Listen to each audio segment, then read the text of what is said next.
जय हिंद दोस्तों।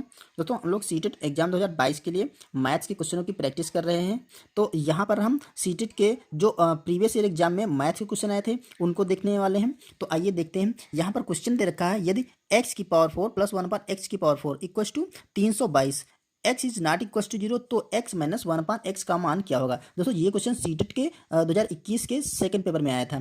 ठीक है, तो आइए इसको देखते हैं हम कैसे आसानी से सॉल्व करेंगे। तो देखो यहाँ पर दे रखा है 322, ठीक है, और ये 322 324 जो होता है उसके समथिंग है, और 324 18 का स्क्वायर होता है। तो वहां से हमें देखना है कि कैसे हम इसका होल स्क्वायर बना सकते हैं। तो इसको हम ऐसे लिख सकते हैं, x की पावर 2 और इसकी पावर कर देंगे 2 प्लस 1/x की पावर 2 और इसकी पूरे की पावर कर देंगे 2। तो ये देखो 2 दूना 4, यहाँ पे भी 4 आ जाएगी। ठीक है, और बराबर यहाँ पर है 322। क्लियर। अब देखो हमें क्या बनाना है, हमें a प्लस बी का होल स्क्वायर वाला फॉर्मूला बनाना है। तो क्या होता है, हम एक बार यहाँ पे यूज कर सकते हैं। देखिए ये होता है a प्लस बी का होल स्क्वायर बराबर a स्क्वायर प्लस का b स्क्वायर प्लस का 2ab, और अगर यहाँ पे माइनस लगा है a माइनस बी का होल स्क्वायर तो a स्क्वायर प्लस का b स्क्वायर और माइनस का 2ab होता है। तो यही हमें दोनों आइडेंटिटी यूज करके इसका मान निकालना है। तो देखो यहाँ पर हम पहले ये वाली आइडेंटिटी कैसे यूज करेंगे। देखो यहाँ पर है x की पावर 2 और इसकी पावर हो जाएगी 2, तो इसको हम a मान लेंगे, प्लस 1/x की पावर 2 और इसकी पावर हो जाएगी 2, इसको हम b मान लेंगे, बराबर। देखो यहाँ पर हमें 322 है तो इसमें हम 2 जोड़ देंगे, 322 प्लस हम 2 कर देंगे। अगर इधर 2 जोड़ा है तो हमें इधर भी 2 जोड़ना पड़ेगा, तो प्लस करके यहाँ पे 2 कर देंगे। अब देखो हमें 2ab वाला बनाना है, 2ab होता है। अब 2ab बनाने के लिए हमें ये चाहिए और ये चाहिए। तो देखो अगर हम x की पावर 2 को हम मल्टीप्लाई कर देंगे 1/x की पावर 2, तो ये दोनों कैंसिल हो जाएगी, तो एक आ जाएगा और एक का मल्टीप्लाई में कोई मतलब नहीं। तो यहाँ पर हम यही यूज करेंगे, यहाँ पर लिखेंगे x square into 1/x square. ठीक है, हमें कोई फर्क नहीं पड़ा लेकिन हमारा क्वेश्चन सॉल्व हो जाएगा। तो आइए देखो, अब यहाँ पर a स्क्वायर प्लस का b स्क्वायर प्लस का 2ab ये फार्मूला बन गया। तो इधर हम लिख सकते हैं x square plus 1/x square इसका होल स्क्वायर। ये बात क्लियर हो गई। अब देखो यहाँ पर बन रहा है 324, 324 हो गया। क्लियर। अब देखो 324 होता है 18 का स्क्वायर। ये ऐसा ही करिए, यहाँ से हम स्क्वायर हटाएंगे तो यहाँ पर रूट लग जाएगा। जैसे ही रूट लगा तो ये 18 का स्क्वायर होता है, तो यहाँ पर हम 18 का निकाल लेंगे। क्लियर। तो ये x square plus 1/x square की वैल्यू 18 आ गई। अब इसी क्वेश्चन में है, हमें ये वाली आइडेंटिटी यूज करना है। ठीक, a माइनस बी का होल स्क्वायर बराबर a square plus B square minus का 2ab। अब माइनस का 2ab बना है तो देखो हम क्या करेंगे, दोनों तरफ हम माइनस का 2 कर देंगे। ठीक, और a भी यहाँ से निकाल लेंगे। तो इसको ऐसे लिख सकते हैं, एक्स स्क्वायर प्लस का 1/x स्क्वायर। ठीक है, और देखो ये बराबर आपका 18, ये तो हमारा निकल के यहाँ से आया। ठीक, अब देखो इधर हम माइनस का 2 कर देंगे और इधर भी हम माइनस का 2 कर देंगे, और इन दोनों को हम बारी बारी से x square into 1/x square लिख देंगे। ये तो कैंसिल हो सकता है लेकिन हमारा फार्मूला अपना यूज हो जाएगा। तो देखो इधर बन जाएगा आपका x माइनस 1/x का होल स्क्वायर, और इधर बन जाएगा आपका 18 से 2 जाएगा तो यह 16 बच जाएगा। ठीक है, अब देखो ये स्क्वायर यहाँ से हटेगा तो इस पर रूट लग जाएगा, तो ये बराबर आपका 4 आ जाएगा। तो इस तरह से हमारा निकल के आ जाएगा x minus 1/x equals to 4। यही दोस्तों इस क्वेश्चन का आंसर हो गया जो कि वो पूछ रहा था। क्लियर। देखो ये पूछ रहा था, यही निकल के आया। तो इस तरह से ऑप्शन देखते हैं, ऑप्शन हमारा बी सही होगा। ओके, तो आइए अगला क्वेश्चन देखते हैं।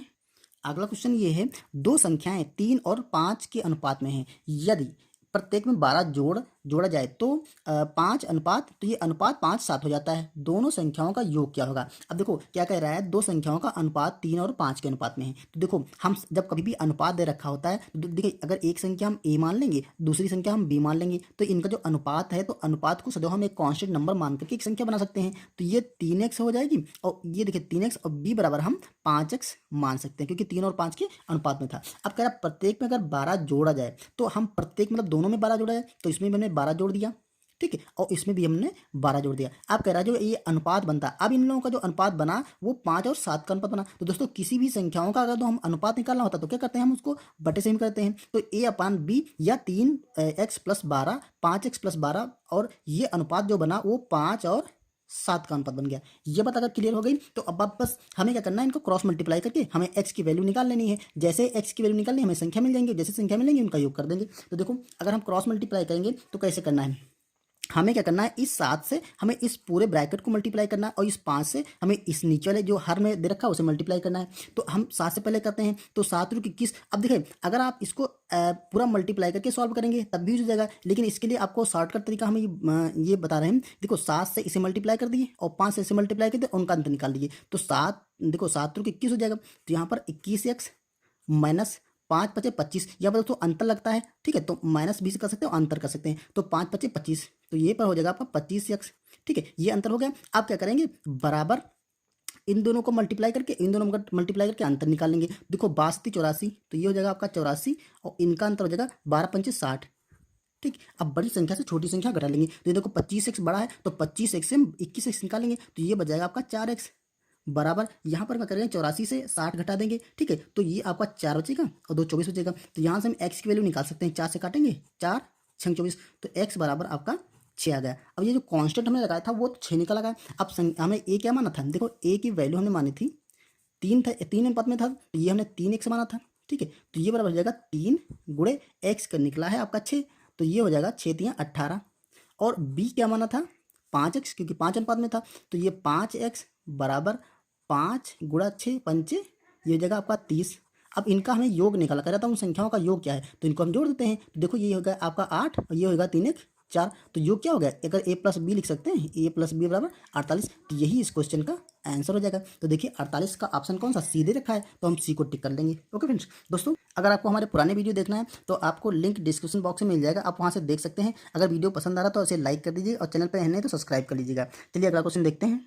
ये दोस्तों क्वेश्चन दे रखा था, यदि p बराबर 12xy - 10y² माइनस का 18x², q बराबर 14x² प्लस 12y² प्लस का 9xy और r बराबर दे रखा था 5y² माइनस का x² प्लस का xy। ये इतना बड़ा क्वेश्चन था, इसमें निकालना था p + q - r, इसका मान निकालना था। दोस्तों सीटेट के 2021 के सेकंड पेपर में आया था। तो आइए इसको कैसे सॉल्व कर, देखिए ये ऑप्शन दे रखे हैं, तो हमें इस क्वेश्चन को देख करके पैनिक होने की जरूरत नहीं। देखिए यहाँ पर क्या होता है, एक्स p + q, हम p + q इन दोनों को जोड़ना है और हमें r को माइनस कर देना है। तो जिसको माइनस करना होता है उसके हम सारे चिन्हों को चेंज करते हैं। अगर हम अलजेब्रा में जोड़ घटाना करते हैं तो उसके सारे चिन्हों को हम माइनस कर देते हैं, प्लस की जगह माइनस और माइनस की जगह प्लस। तो आइए देखिए पहले हम इसको ऐसे कन्वर्ट कर लेते हैं कि सारे x के टर्म और y के टर्म आगे लिख लेते हैं और ये वाला टर्म पीछे लिखते हैं। हम कहीं भी लिख सकते हैं, कोई दिक्कत नहीं, लेकिन वैसे लिखेंगे तो हम थोड़ा आसानी से आप समझ सकते हैं। देखो हम लिख सकते हैं माइनस का 18, p की वैल्यू लिखते हैं, ये वाला देखिए ये वाला है, तो हम माइनस का 18 पहले लिखे 18x² और y को बाद में लिखते हैं माइनस का 10y² और प्लस का 12x और y, ये लिख लिया। अब जोड़ना है q को, तो q इसके नीचे जस्ट लिख देते हैं। ये हो आपका, देखिए x की टर्म हम पहले लिखेंगे, तो ये हो गया आपका 14x² और प्लस का 12y² और प्लस का 9xy। क्लियर। अब देखो हमें r वाला टर्म माइनस करना है, ठीक है, r वाला टर्म हमें माइनस करना है, तो इसके सारे चिन्हों को हम चेंज कर देंगे, प्लस की जगह माइनस और माइनस की जगह प्लस कर देंगे। तो ये देखिए प्लस का 5, ये पहले हम x के टर्म लिखेंगे, तो ये प्लस माइनस का है, तो यहाँ पे हो जाएगा प्लस का 5x²। ये फिर y लिखेंगे, तो y देखिए प्लस का दे रखा, तो हम y को माइनस का बना देंगे, 5y, सॉरी यहाँ पे 5 नहीं था, यहाँ पे 5y² है, ठीक है। और यहाँ पर दे रखा है आपका प्लस का, तो हम क्या कर देंगे, माइनस का लगा देंगे, माइनस का x y, और इसको कैलकुलेट कर लेंगे। आप कैलकुलेट कैसे करेंगे, देखिए हम पहले x के, देखिए एक सब में मिल रहा है x², तो x² वाले टर्म किसके बच रहे हैं, 14, 18 माइनस के हैं और 14 प्लस के हैं, और ये देखिए यहाँ पर एक प्लस का है, तो 14 1 15 हो जाएगा प्लस का, और 18 माइनस के हैं, तो माइनस के ज़्यादा है, तो माइनस की 18 से प्लस का 14 निकल जाएगा, सॉरी प्लस का 15 निकल जाएगा, तो माइनस का आपका 3 बचेगा, और यहाँ पर x²। क्लियर। अब देखो इसको देख लेते हैं, यहाँ पर माइनस का 10y² है और माइनस का 5y² है, तो माइनस के 10 और 5 15y² हो जाएगा, और 12 प्लस के हैं तो माइनस के ज़्यादा हैं, तो माइनस का बचेंगे, माइनस के 15y से हम 12y निकाल लेंगे, ठीक है। तो हमारे कितने हो जाएंगे, 3y माइनस के बचेंगे, तो ये हो जाएगा 3y², ठीक है। अब यहाँ पर देखिए 12xy प्लस के हैं और 9xy प्लस के हैं, तो 12 और 9 को जोड़ लेंगे, तो ये हो जाएंगे आपके 21xy, और उसमें से 1xy निकाल लेंगे, तो प्लस के हमारे 20xy बच जाएंगे, ठीक है। तो यही हमारा इस क्वेश्चन का आंसर हो जाएगा। अब देखो ऑप्शन देखते हैं हम, ऑप्शन कौन सा मिल रहा है, देखो जिसमें क्या हो, x की संख्या 2 हो, तीन माइनस के 3 हो एक्स स्क्वायर और वाई माइनस के 3 वाई स्क्वायर हो और प्लस के 20 xy हो। तो देखो प्लस के 20 xy, इसमें सब एक्स वाई की वैल्यू पहले दे रखी, तो देखो 20 xy यहाँ पर दे रखा है, 20 xy यहाँ पर, तो दोनों हो सकते हैं। तो देखो जिसमें माइनस के 3 xy हो और माइनस के 3 x स्क्वायर हो और माइनस के 3 y स्क्वायर हो, तो देखिए माइनस के 3 x स्क्वायर माइनस के 3 y स्क्वायर आता है, ये हमारा डी वाला ऑप्शन सही होगा। ओके, तो दोस्तों ये क्वेश्चन समझ में आया होगा। आइए अगला क्वेश्चन करते हैं। यहाँ पर क्वेश्चन दे रखा है किसी घन का आयतन 2197 सेंटीमीटर स्क्वायर है, तो इसका पास पृष्ठीय क्षेत्रफल ज्ञात करना है। अब दोस्तों यहाँ पर हमें सिर्फ घन के दो फार्मूले यूज करेंगे, एक तो घन का उसका आयतन, ठीक है, और दूसरा पृष्ठीय क्षेत्रफल वाला। देखिए आयतन 2197 सेंटीमीटर, यहाँ पर तो क्यूब होगा क्योंकि आयतन सदैव क्यूब में लिखा जाता है, ठीक है।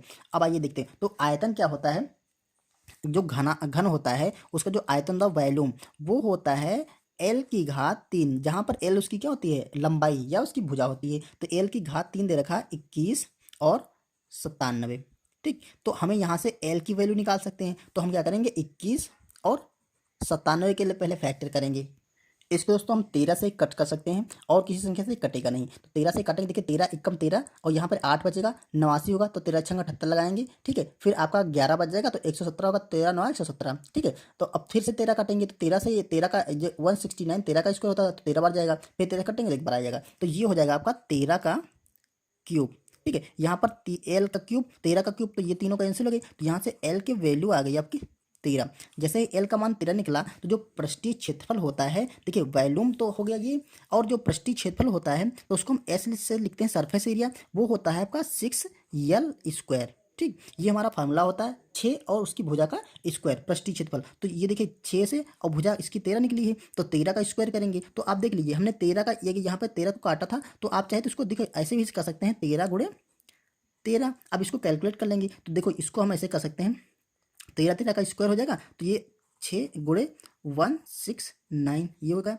अब इसको हम मल्टीप्लाई कर लेते हैं, तो इसको जब मल्टीप्लाई करेंगे तो देखिए 6 से 9 को मल्टीप्लाई करेंगे तो 6 9 54 का 4 और 6 6 36 और 5, तो 36 5 आपका 41 हो जाएगा, ठीक है। हाथ से लगा 4 और 6 कम 6 और 4 10, तो ये 10 14। तो ये देखिए पृष्ठीय क्षेत्रफल है, तो ये सेंटीमीटर में देखा तो सेंटीमीटर स्क्वायर आ जाएगा। तो देखिए 10 14 ये दे रखा है ऑप्शन डी वाला, तो इस तरह से इसका ऑप्शन डी सही होगा। ओके, आइए अगला क्वेश्चन देखते हैं। यहाँ पर देखिए मान लीजिए तीन भिन्न 11/13, 13/14, 15/17 हो, तो निम्न में से कौन सा कथन सत्य है। अब सत्य कथन निकाला, यहाँ पर देखिए मतलब सारी भिन्नें बढ़ते क्रम में दे रखी हैं, ठीक है, मतलब आरोही क्रम में, तो कौन सा ऑप्शन सही है। तो हम आइए पहले इनको चेक ही कर लेते हैं, कौन सी भिन्न बड़ी है, कौन सी छोटी है, कौन सी मिडिल में आएगी। तो हम चेक करने के लिए आसान सा तरीका हम लोग जानते हैं कि इसको क्रॉस मल्टीप्लाई करेंगे, ठीक है, फिर इन लोगों को क्रॉस मल्टीप्लाई करेंगे तो हमें पता चल जाएगा कौन सी भिन्न बड़ी है। तो देखो 11 और 14 की मल्टीप्लाई करेंगे तो क्या आएगा, देखो 14 एकम 14 का 4 और 14 एकम 14 और एक हासिल, तो ये 15 आया, ठीक है। और इसको मल्टीप्लाई करेंगे तो 13 13 का स्क्वायर हो जाएगा 169। तो देखिए इन दोनों में कौन सी भिन्न बड़ी आ गई, ये देखिए 16154 हो और 169, तो ये वाली भिन्न बड़ी गई। तो हम यहाँ से ऐसे लगा सकते हैं कि ये वाली भिन्न क्या होगी, 11/13 छोटी हो जाएगी और 13/14 बड़ी हो जाएगी, क्योंकि 169 आया ना, जिसका अंश बड़ा होगा वही भिन्न बड़ी होगी। तो यहाँ पर ये ऐसे लगाएंगे, क्लियर। तो यहाँ से हम 11/13 और 13/14 में हम ऐसे लगा सकते हैं। अब आइए इन दोनों को आपस में चेक कर सकते हैं, ठीक। तो इनको हम ऐसे क्रॉस मल्टीप्लाई करेंगे, तो देखिए 17 एकम 17 हो जाएगा, ये देखो सॉरी 17 3 51 का 1 और 17 एकम 17 और 5 22, तो ये 221 हो जाएगा। अब इसको हम मल्टीप्लाई करते हैं, तो 15 चक्कू 60 का 0 और 15 एकम 15 और 6 21, तो ये देखो 210 आया और ये 221, तो बड़ा कौन हुआ, ये वाला बड़ा होगा। अतः इन दोनों संख्याओं, इन दो भिन्नें दे रखी हैं, इन दोनों भिन्नों में ये वाली भिन्न बड़ी है, ठीक है, ये वाली भिन्न बड़ी है। यहाँ पर भी ये वाली भिन्न बड़ी थी और यहाँ पर भी ये वाली भिन्न बड़ी है, तो ये वाली भिन्न तो हो गई सबसे बड़ी, ठीक है। तो ऑप्शन जिसमें 13/14 है वो तो सबसे बड़ी है, तो 13/14 देख लीजिए किसमें ऑप्शन है, ये पहले वाली भिन्न में ही 13/14 ऑप्शन है, तो इसका मतलब यही आंसर, बाकी किसी भिन्न में 13/14 बड़ी है ही नहीं, ठीक है। तो इस तरह से हम ऑप्शन यहीं से ए वाला टिक कर सकते हैं, लेकिन हमें चेक करना है तो आइए हम चेक भी कर ले सकते हैं। देखो यहाँ से हम लोग लिख सकते हैं 13/14 और 15/17 में से ये वाली बड़ी है। अब देखो ये तो दोनों बड़ी, अब इनमें हमें चेक करना है कौन सी छोटी कौन सी बड़ी है, तो इनको आपस में मल्टीप्लाई कर लेते हैं उसी अपने जो पुराने नियम से। तो देखो यहाँ पर 17 है ना, तो 17 को हम 11 से मल्टीप्लाई करेंगे, तो 17 देखो 17 एकम हो जाएगा 17 और 17 एकम 17 और एक हासिल 1 18, तो ये 187 आ गए। और इसको हम इसके हर से इसको मल्टीप्लाई कर लेंगे, तो देखो 13 25 65 का 5 और 13 एकम 13 और 6 19। अब देखो इसमें से बड़ा कौन आ गया, ये वाला बड़ा होगा, मतलब ये वाली भिन्न बड़ी है। ठीक, तो सबसे बड़ी हमारी भिन्न ये वाली आ गई 13/14। उसके बाद आएगी 15/17। देखिए यहाँ पर यही दे रखा है 13/14 सबसे बड़ी भिन्न है। ठीक है, और उससे छोटी कौन सी है 15/17, और सबसे छोटी 11/13। देखो इन दोनों में ये छोटी आ गई तो ये सबसे छोटी हो गई। ठीक है, और उसके बाद ये भिन्न हो गई, उसके बाद ये भिन्न हो गई। उम्मीद है ये चीज़ क्लियर हो गई होगी आपको। ठीक है, तो अगला क्वेश्चन हम लोग देखते हैं। इस क्वेश्चन में कह रहा है किसी वस्तु का अंकित मूल्य 840 रुपये है, दुकानदार 15% की छूट देकर 19% का, ये दोस्तों 19 से 19% का लाभ कमाता है, तो वस्तु का क्रय मूल्य क्या होगा। दोस्तों ये सारे क्वेश्चन सीटेट के 2021 के सेकंड पेपर से लिए गए हैं। ठीक, तो देखो वस्तु का अंकित मूल्य ये मतलब एमआरपी जो है वो है 840 रुपये। क्लियर, दुकानदार ने इसे 15% की छूट भी दे दी और उस पर 19% का लाभ भी कमा लिया। तो इस पर 15% की छूट अगर देखिए तो देखिए 15% की जो डिस्काउंट होता है, डिस्काउंट तो वो है इसका 15%। तो हर एक चीज़ अपने आप में 100% होती है। ठीक है, 100% की चीज़ जो है 15% की छूट पे दी गई, तो उसका जो बिक्री मूल्य होगा, ठीक है, बिक्री मूल्य जो सेलिंग प्राइस होगा वो आपका कितना होगा। देखो 15% की छूट देगी तो ये 85% रह जाएगा। अगर प्रतिशत में निकालें तो उस वस्तु का 85% पे हमने मतलब जो भी खरीदेगा 85% खरीदेगा। तो एमआरपी देखो इतना है और इस पर 15% की छूट देता है, मतलब इसका हम 85% रेट हमें दुकानदार को देना पड़ेगा। तो हम देखते हैं दुकानदार को कितना देते हैं। तो देखो इसका 85% निकाल लेते हैं, तो 840 का हम 85% निकालेंगे तो प्रतिशत को हटा करके हम क्या कर देंगे, इसे हटा करके नीचे हम 100 कर देंगे। ठीक, तो अब जो भी है इसे कैलकुलेट कर लेंगे। देखिए ये ऐसे कैंसिल हो जाएगा यहाँ से, 5 से काटेंगे तो 17 25 85, 5 से काटेंगे 5 दूनी 10, 2 से काटेंगे तो ये आएगा 4 और 2, तो ये आपका आ जाएगा 42 गुणा 17। ठीक है, ये तो आ गया हमारा सेलिंग प्राइस। क्लियर, अब कहता है जो ये वाला सेलिंग प्राइस है, दुकानदार इसको 19% के लाभ कमाता है। ये जो इतने रुपये में बेचता है तो उसे 19% का लाभ होता है। अब देखो लाभ सदैव क्रय मूल्य पर होता है, कॉस्ट प्राइस मतलब जो क्रय मूल्य होता है उसी पर लाभ होता है। तो क्रय मूल्य को अगर हम 100 रुपये में खरीदा, 100% पे खरीदा था तो वो 19% का लाभ है। तो जो सेलिंग प्राइस है तो 119% होगा। ठीक है, क्योंकि 19% का लाभ मिल रहा है ना, तो 119% होगा। तो जो 119% का रेट है वो दे रखा है आपका ये। ठीक, तो हम 100% का निकाल लेंगे। तो यहाँ पर हम लिख सकते हैं 119 बराबर है 42 गुणा 17। ठीक है, अब हम क्या करेंगे, हमें निकालना है 100% का, तो 100% का रेट हम निकाल सकते हैं। 100% बराबर देखो 119% ये बना है तो 100% बराबर जाएगा 42 गुणा 17। ये 119 नीचे आ जाएगा और गुणा 100, ये जो जितना निकालना होता है उसे मल्टीप्लाई कर लेते हैं। अब देखो इसको कैलकुलेट कर लेते हैं, तो 17 से काटेंगे, 17 एकम 17, 17 सत्ती 119। ठीक है, 7 एकम 7, 7 6 42, तो ये आ गया आपका आ गया 6 गुणा 100, मतलब आपका आ गया 600। ठीक है, तो यही हमारा क्रय मूल्य हो जाएगा। ठीक है, तो दोस्तों ये क्रय विक्रय से क्वेश्चन था, तो थोड़ा आपको लेंदी लगा होगा लेकिन इसको बेसिक तरीके से इसे समझा सकते हैं। ठीक है, तो ऑप्शन नंबर देखिए यहाँ से सी सही होगा। ठीक है, तो दोस्तों ये थे कुछ क्वेश्चन जो कि हमने सीटेट के 2021 के मैथ्स के क्वेश्चन पेपर से लिए थे। ठीक, तो उम्मीद है आपको क्लियर होंगे। अगर वीडियो पसंद आए तो लाइक कर दिए, चैनल पर नए तो सब्सक्राइब कर लीजिए। Thank you.